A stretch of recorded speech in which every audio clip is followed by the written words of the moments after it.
Hello. I'm here to walk through Deep Lab's large signal model solution, LSM solution called DeepDecision. I'm going to walk through the APIs here. We also have a no-code solution called Drag and Drop AI that I have in another presentation. When you get to the landing page, we have information on what is an LSM, why to use it, sort of basic information, just to kind of level set all the stakeholders in the process. Then we have a quick overview of what is the input output expected, and how to best process them.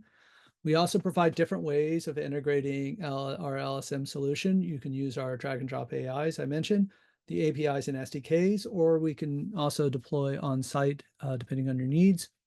We have a number of different examples in Python, Curl, and Java about how to build a model, use the model, download the data, and get started.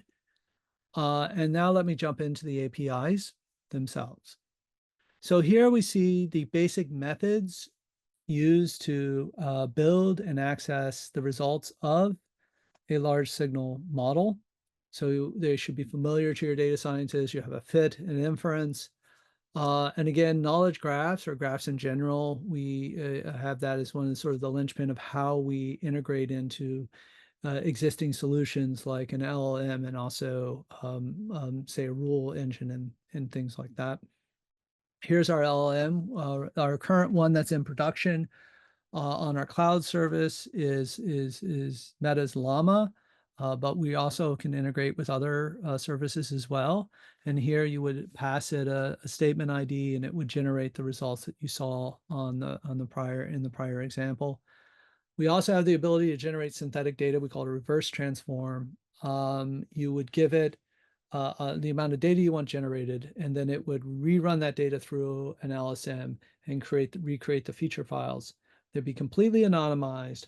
They would have nothing. They would fit all the distribution patterns of the original data set, but they would not be the original data set. It would be truly synthetic data.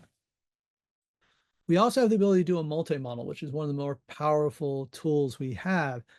Say you build a model to predict fraud, and you have that in production, and you quickly want to do for regulatory reasons, because you need to just get it in there for a partner, or you really want to test out a new model before building something even more sophisticated.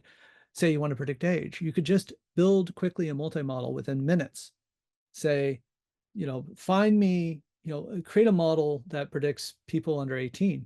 You could deploy that all within like minutes.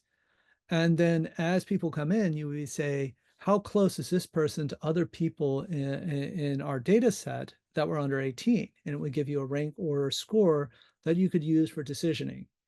And all this could be done almost through just clicks and no code. And it would enable you to basically have a model for every single column in the data set that you provided for the original LSM build.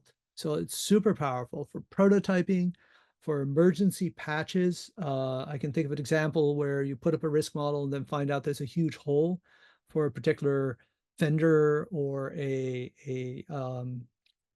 phone type. You'd be able to quickly put that in production and patch that hole until you can come up with a bigger solution. So there's a number of different ways multi-models can really enhance the usability and scalability of your own AI platform.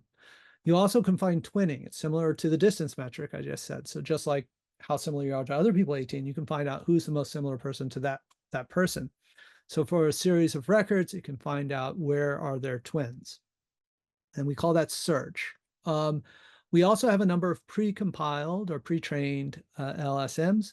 The one I've talked about before is the world state. Those are really, the world state is a series of LSMs that feed off of our huge data lake of signals. And what they really are doing is looking at anomalies, differences, smoothing it. And that's what feeds into our standard solution. You can access them directly here. Likewise, we have surveys that we run, profiling psychographics and behavior and potential needs of consumers, and risk behavior as well. You can access all of that through our psychographic pre-trained model. This particular one is focused in on whether or not where you shop. So if you shop at a certain set of big chain stores, we'd be able to profile you and say, what is your personality type? What is your propensity for risk? Is it likely you did experience a chargeback situation? All of that could be put through the psychographic profiler, and even like, where do you get your news? Um, and we'll have a number of more ones rolling out over the time. We have 5 or 6 pre-trained models on psychographics alone. Well, thank you for your time. And this gives you a very quick overview of the LSM APIs that Deep Labs offers. Thank you. Bye.